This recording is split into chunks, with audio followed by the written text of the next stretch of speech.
The Super Bowl is the NFL's flagship event each year, and the league has invested a lot in the event's branding and broadcasting.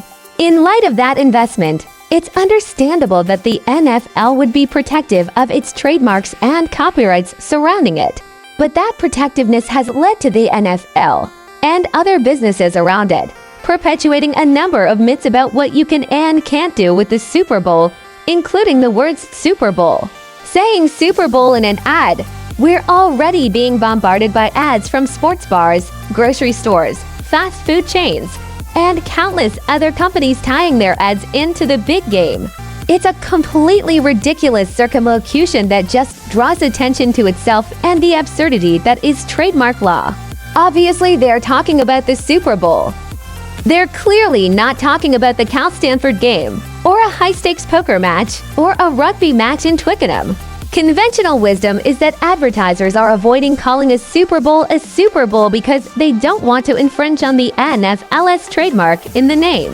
But if that's the case, it's because the advertisers are being overly cautious, not because they'd actually be doing anything illegal. The core purpose of trademark law has always been to identify the source of goods, to make sure that some competitor doesn't try to pass off its goods as the genuine article. Over the years, that original purpose has been added to and supplemented with other theories, but its fundamental aim remains the same: keeping consumers from being fooled as to whether or not the trademark owner is making or endorsing the person using the trademark without permission. This doesn't mean that people are barred from using trademark terms, though.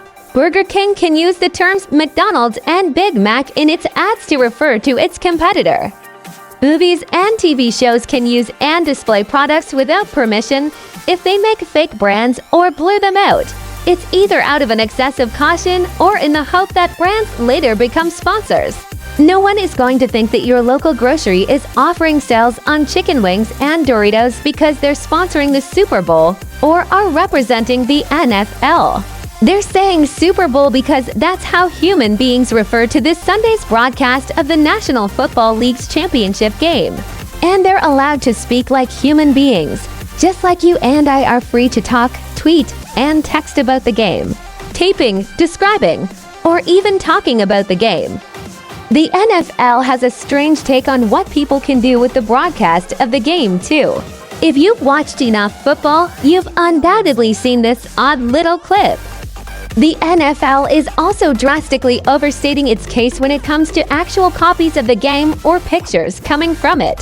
You can record the Super Bowl.